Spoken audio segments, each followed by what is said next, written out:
Thank you for joining us. Today's June 29th. We are having really a briefing and availability today focused on the budget, which after months of planning, the council will be taking up tonight at first the Board of Finance and then at the full council. And this has been a budget year really unlike any other. And we talked some about the budget on Friday, but thought we'd use the time today just to frame it up again and answer any questions that members of the media might have about what is before the council. So, when I say that this is a budget unlike any other, what I'm talking about is the fact that we have built this budget, really rebuilt this budget since mid-March. We had a first draft basically complete of what would have been a kind of normal FY21 budget. And then the pandemic hit in mid-March, and a substantial percentage of our revenues disappeared, and we started rewriting it. And as we've gone along this journey for the last 3 months, we have been dealing first with the pandemic, but that quickly became massive economic crisis as well. And over the last month, on top of that, we've been grappling with our long national legacy of racism.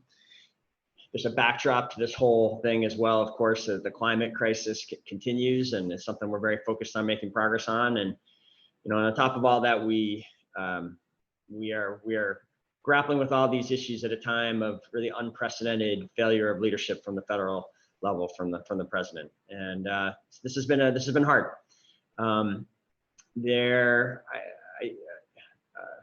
I have often through this felt that there's also real opportunity in all of these crises, and there's the potential for progress in many areas, and my budget I do think represents progress on a number of core priorities, as I'll summarize again in a moment.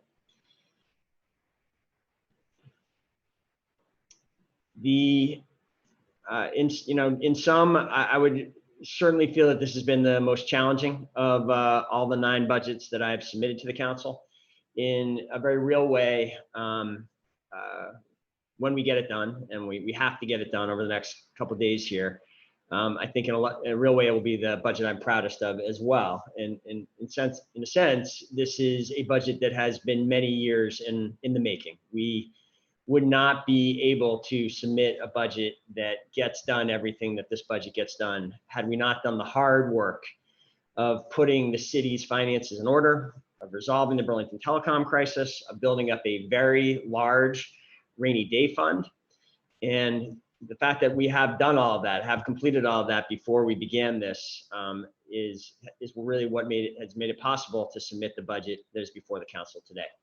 So let's talk specifically about a couple things. I would like to list out those key priorities that this budget forwards, even while many of our priorities have to go on hold or be delayed in some way as a result of the pandemic and the financial challenge as a result of basically having about initially we thought it was about 15% of our revenues disappear. We've amended that down a little bit as we've gotten closer to the budget passage. We've gone from it being a $10 million revenue shortfall. We're now projecting it to be an 8.2 revenue shortfall. Olivia, if you could advance the priorities are we've talked about them before and we've laid them out. They include making progress on the climate crisis. They include infrastructure progress. Certainly it includes being robustly resourced to respond to the pandemic and the relief that flows from that. The area I want to focus on in this presentation is around racial justice and police transformation.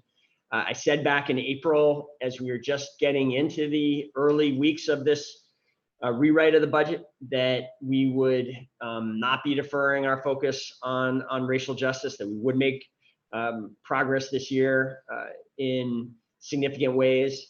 As events have transpired over the last month, we are doing, frankly, more than I imagined we'd be able to do back in April. And if we could lay out the bullets, Olivia. So the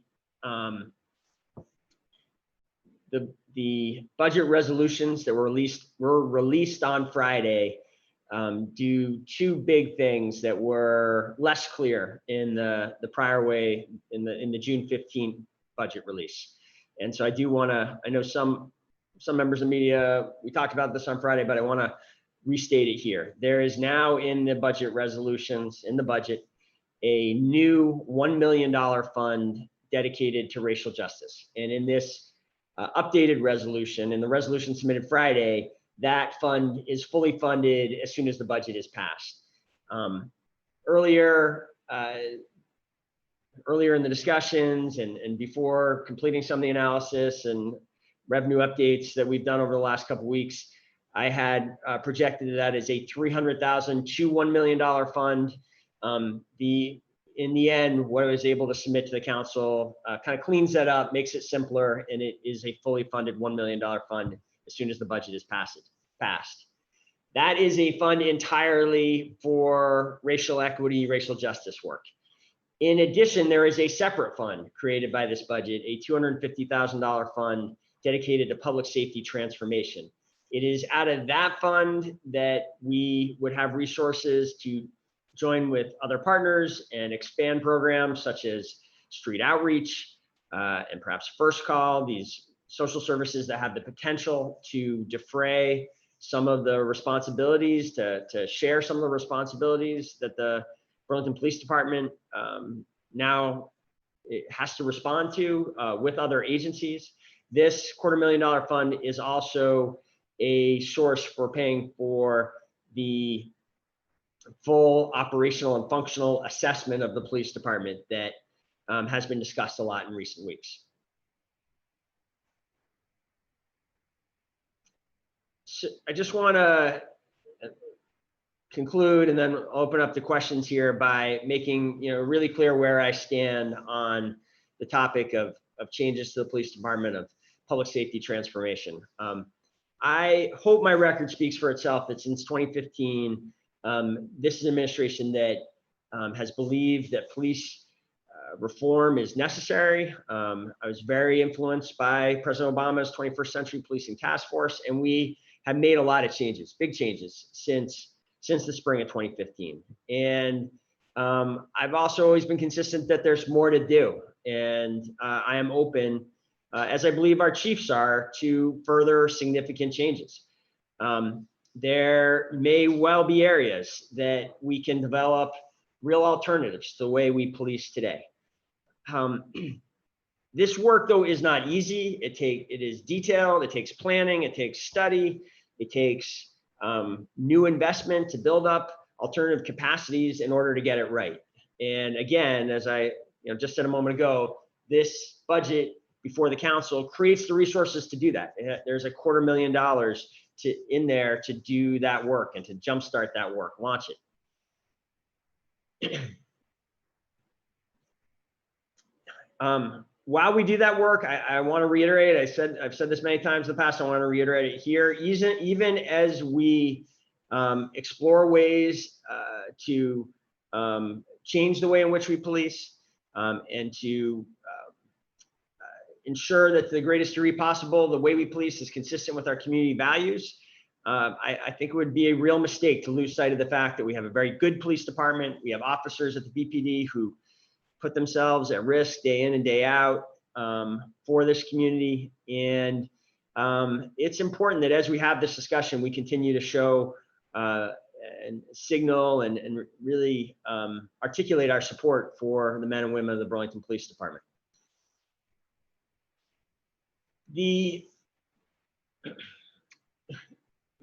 As we've discussed, the budget that is before the council does make significant cuts out of necessity to make it through this budget year from the police department. We also have responded in recent weeks with focused discussions on the police department. We are reallocating some resources out of the police department. I am open to doing more, but before we go further, I believe we have to do the hard work of assessing and creating new capacities first before we make further structural changes to police policy and staffing. That is a different formulation than some of the formulations that I believe are going to be coming forward tonight. And, you know, I understand that some of my colleagues see this differently. I respectfully disagree. I think that it is important to do this work before committing to those structural changes to get this right. The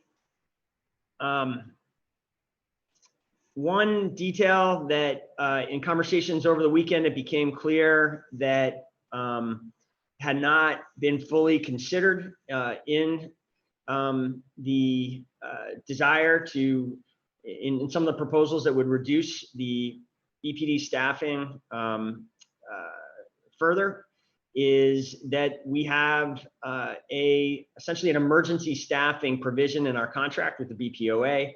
It establishes a threshold of 80 sworn officers.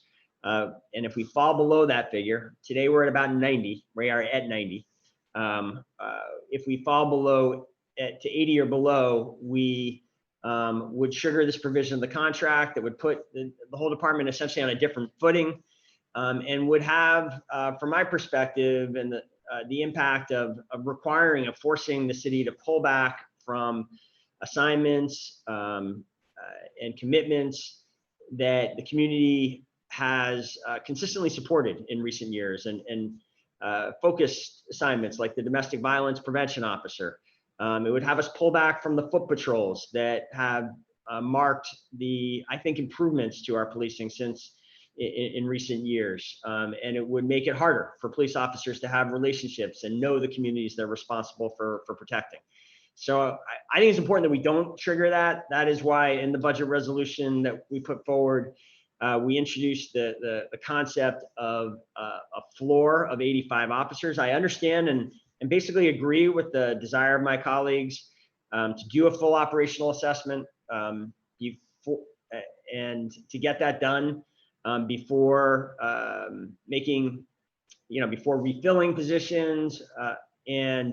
But I do think we need to have some ability to refill positions if we dip to that 85 level, or we risk being pushed into this emergency staffing provision.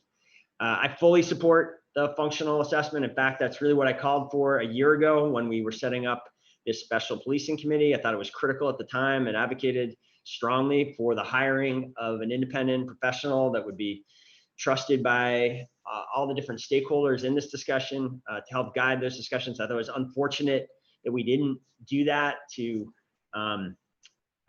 be at the kind of basis of the discussions in the special committee. I think we have another opportunity to get this right now, and the budget has the funds to do that full operational and functional assessment. And I hope this time we do it, and we do it in a way that everyone buys into it, that everyone trusts the work. And I think that's a key step in getting to a new consensus about what we want public safety and policing to be like in Burlington going forward.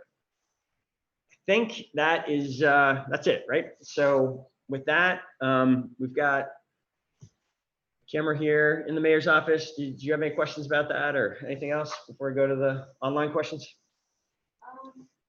Could you talk more about the public safety fund? The public safety fund? Yep. And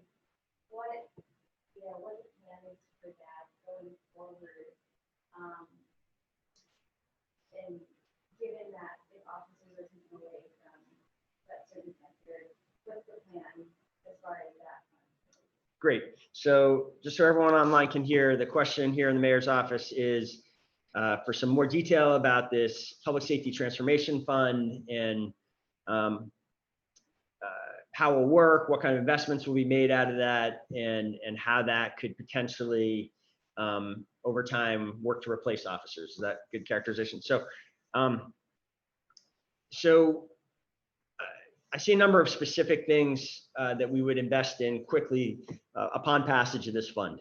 First of all, this is the source for what I was just talking about, this full operational and functional assessment. this analysis that can really take stock of how the police department is currently functioning, what ways we'd like to change, what responsibilities might shift to other areas, what things we might want to do internally, but do it a different way. So that's one way in which this money will be invested. I have committed to, upon passage of this budget, very quickly sitting down with the Howard Center, and frankly, these conversations have already begun about the possibility of moving quickly to increase our capacities in the street outreach program, which is a program that is really respected. It's been looked to by other cities as a model of how, and this is a longstanding model we've had here in Burlington for a couple decades of how you augment police response to downtown disturbances or potential problems with plainclothes individuals who really spend a lot of time on the street, getting to know the people that are on the street and helping them solve whatever issues they're encountering. This is something run by, again, the Howard Center. It's been around for a couple decades. It's been very successful for a variety of reasons, largely changes in state and federal funding policy. The team is a little smaller now than it was, significantly smaller than it was at its height. We are down to 4 people in that outreach team now. We once had as many as 6. Maybe we should even go further than that. We have started those conversations with the Howard Center, and I think very quickly you will see us together finding a way to expand that team. There are other social services in the area that have the potential also to replace some of the police response. So there's a program called First Call, which seeks to be a place that people would call instead of the police if they knew someone or they themselves were having some kind of crisis, mental health crisis. And that has been a chronically underfunded service as well. We want to explore with the Howard Center and others whether expansion of that program could be a way to defer, to reroute some of the calls that currently the police department has to respond to on their own.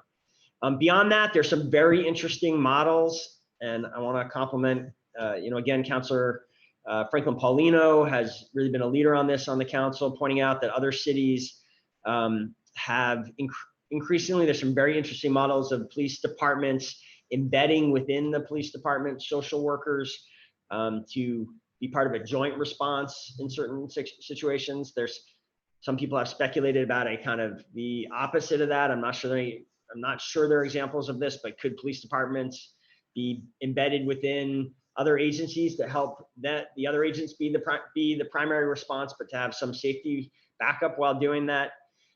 These, I think, are concepts that are going to take a little bit more development before we're ready to roll them out, but this fund would allow for that kind of experimentation. So, again, I kind of got in the weeds here, but if you to take it up a level, the point here is that everyone agrees, and I hear this in the national conversation too, that everyone agrees that there are many things that we ask police officers to do today, to respond to today, that is not in their core competency, that is not really the heart of what they were trained to do. And that sometimes has some very tragic and avoidable consequences.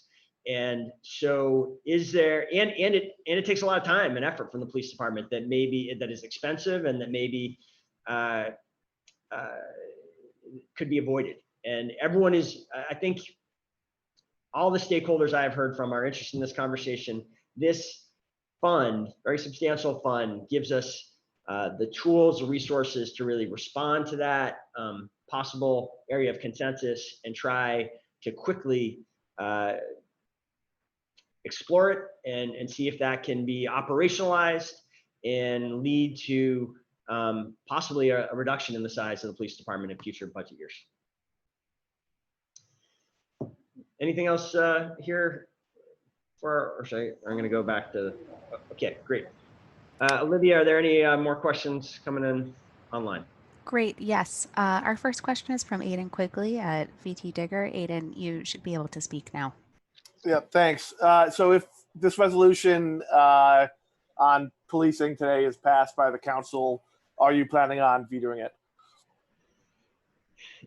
I don't know the answer to that yet. I think this is, there's gonna be a lot of debate around this resolution tonight. I'm aware of many potential amendments being offered, so I think it's premature to know to say. I will be clear. I don't want to mince words though. I think it is. I don't support the decision today that 74 officers should be our target.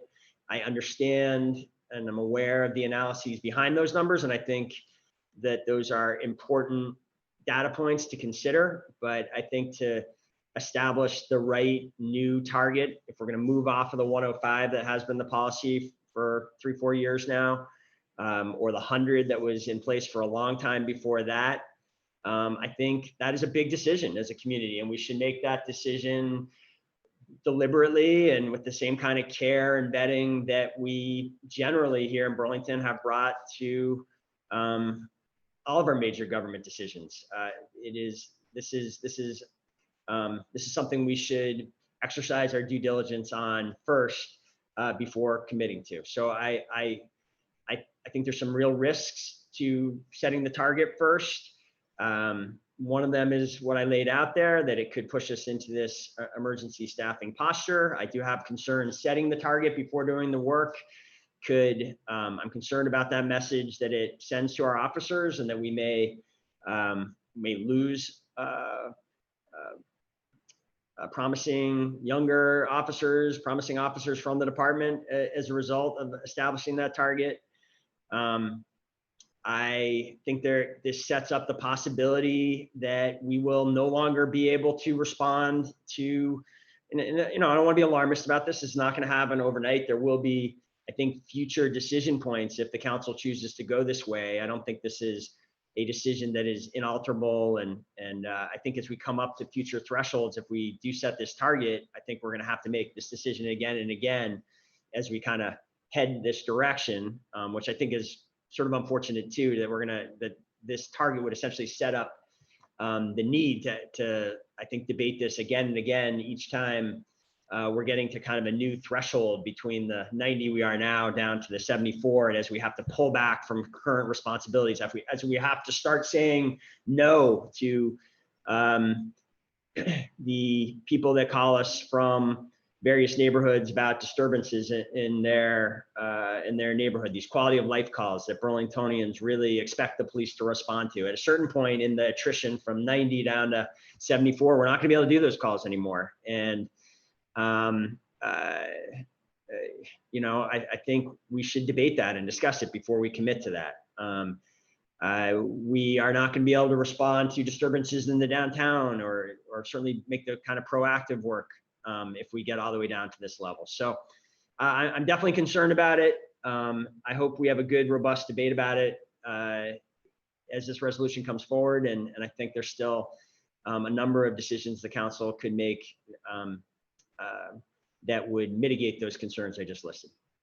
Two more points in that resolution that I'm curious about where you stand.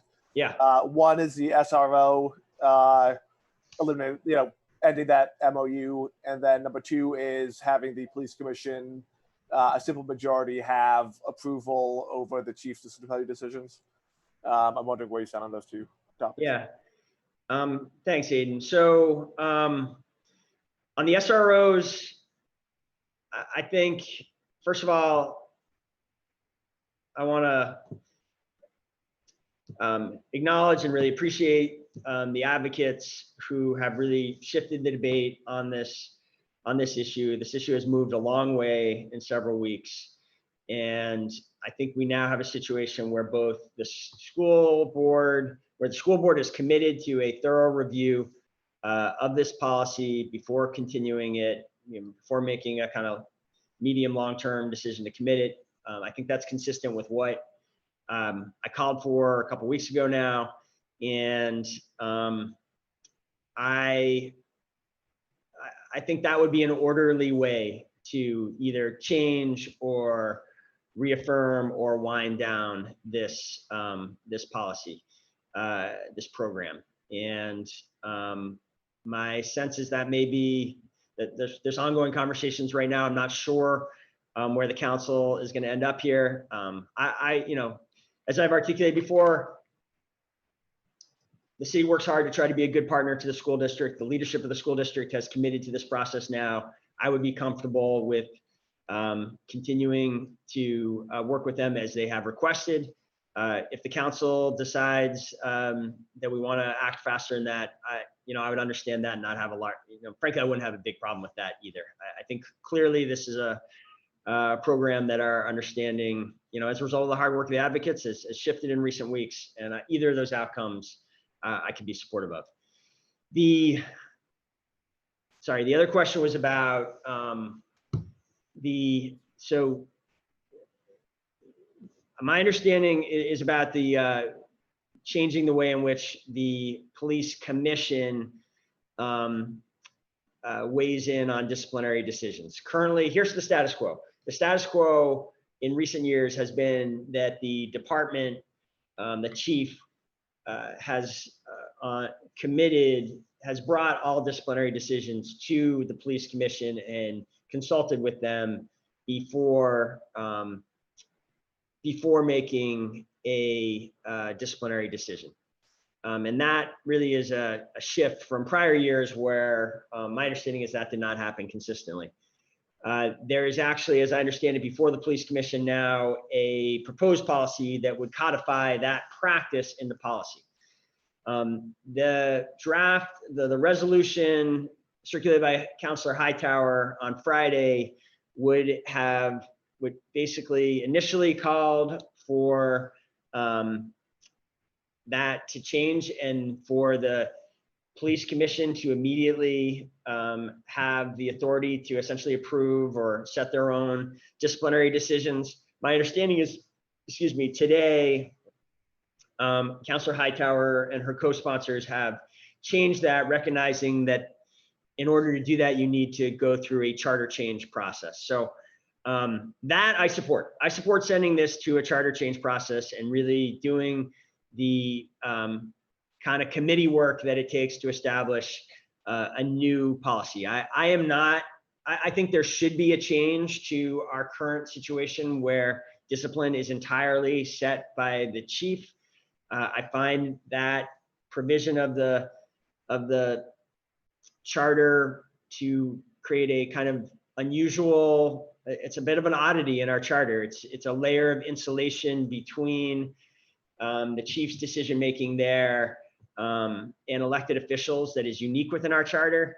And I think we should examine that. I'm open, you know, I really want to see the debate about whether the right way to change that full discretion of the chief is to bring a vote of the police commission in this way. I think we should vet that. I also think, and I've said this consistently for months, I think we should vet an additional idea that could happen at the same time or instead of, which is to, and I say this really not about myself, but about the mayor's position. I think we've all seen how around the country in recent days, mayors in other cities have been able to act decisively in the wake of terrible mistakes by their officers in their police department to quickly address disciplinary situations. I don't have the authority to do that in our system. I am walled off from making a decision like that, and I'm uncomfortable with that. I don't think I think it's a problem, and I think that should also be looked at in a charter change process. So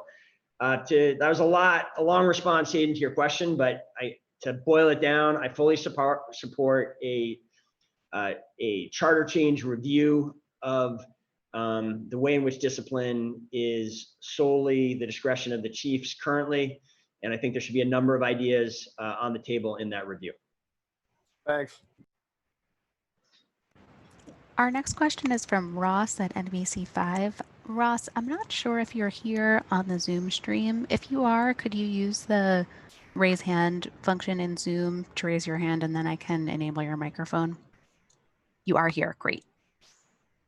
1 second.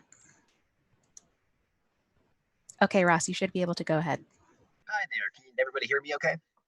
Yes, go ahead, Russ. Hi. So my question, it's similar to Aiden's, tangential maybe, would be that do you have any concerns that with the resolution in front of the city council tonight, and understanding that there might be changes to it, but any concerns that it might violate any terms of the collective bargaining agreement that the city currently has with the Police Officers Association? If so, how could those possibly be addressed? Thanks. So I think a charter change review, as is currently being proposed, with the discipline going to a charter change review and then a charter change process, given that that takes time to sort out, you know, I think that that probably could be coordinated. Yeah, I think that would probably address any concerns about the contract. I'm actually not clear that there's anything in the resolution that's proposed that that is a breach of the contract. I do think that the resolution, as I already kind of discussed, does implicate elements of the contract, and particularly this emergency staffing or low staffing provision of the contract, which would trigger some, I think, unfortunate changes for the way we police the community and would have negative impacts, but I don't know that there's any breach of contract. That makes sense, Ross? Did you get all that? Oh, sure, Ed. I'm not sure if you guys can still hear me, but yes, that answered the question. Thank you. Okay, great. Back to you, Olivia, if there's anything more. Our next question is from Courtney Lambden at 7 Days. And Courtney, you should be able to enable your microphone. Okay, can you hear me? I can, Courtney, go ahead. Okay, just a question about the operational and functional assessment that you have hoped to have done of the police department. Do you have a sense of who would be doing this? Would this be an internal review? Would it be external, some sort of organization that does this? Just kind of curious what that could look like. Yeah, thanks for the question, Courtney. I think that's a key point. No, what I envision is not an internal review. It is an external review conducted, led by a experienced professional agency, or potentially, you know, individual who has experience in this type of work, and that getting the right entity to do that will be a critical step.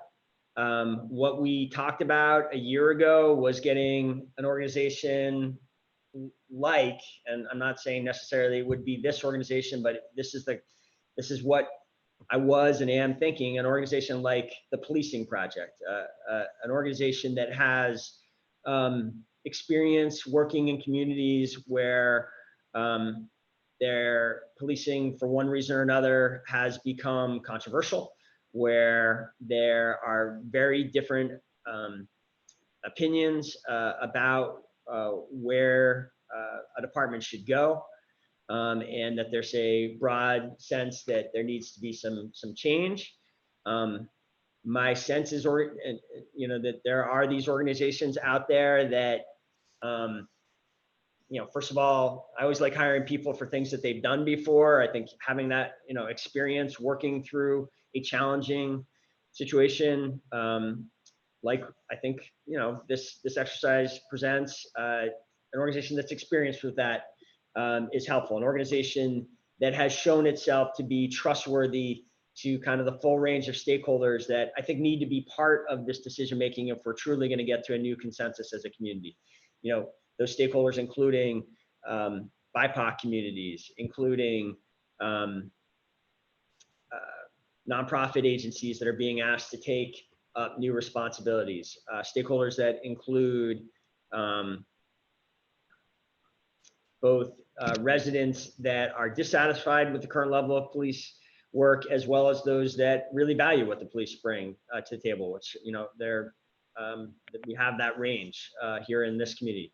The police need to be a stakeholder that I think for reform to work need to be at the table and be heard, and they need to trust this work as well. So that's the kind of professional I'm envisioning. taking a leadership role here. Obviously, they can't do that work effectively if they're not really listening carefully and working very closely with the community and hearing all the viewpoints in the community. My understanding is that there are some great examples of this kind of process succeeding in other parts of the country, even in situations that frankly are even more challenging and charged than the one we find ourselves in. There are numerous other communities that have kind of gone through the process of some kind of federal intervention because the situation has gotten so bad in that city. So, you know, if we can have successful processes in cities like that, I'm really confident that a professional like that could help us find a new consensus here in Burlington. Great, thanks for that. And then I just had one clarifying question about the budget numbers. So the numbers, I'm trying to get like a clear picture of what % reduction in police spending this represents. Do you have that, comparing to the FY20 budget, what this latest proposal of yours represents in a spending reduction for the police for FY21? Yeah, Courtney, let me, I want to just make sure I will follow up with you shortly once this press conference is over and be precise in a response there. And it's the same question that several counselors have asked. And I just want to make sure that we have the information 100% right. I don't want to contribute to any confusion by, with a response here. So I will follow up with you as quickly after this this event as I can. And if there are the other members of the media that have the same question, go ahead and email Olivia and we'll get you that answer as well. Hope that's okay, Courtney. I just don't want to create any confusion there. Yep, no, that'd be great. It'd be great to have it as a percentage and also the total dollar amount. I would appreciate that. Thanks. Okay. And that's it for me. Okay. Anything else, Olivia? I think that's all of the questions for members of the media today. Okay, great. You're all set here. Okay, great. Well, thank you, everybody.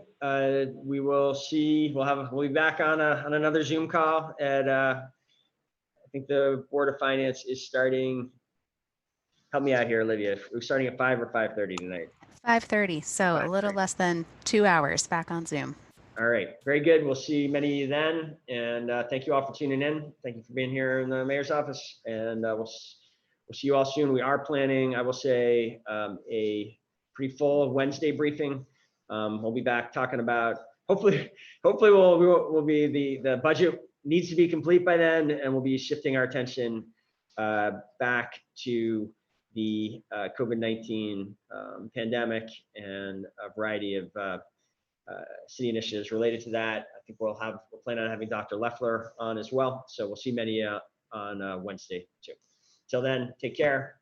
Have a good afternoon, everybody.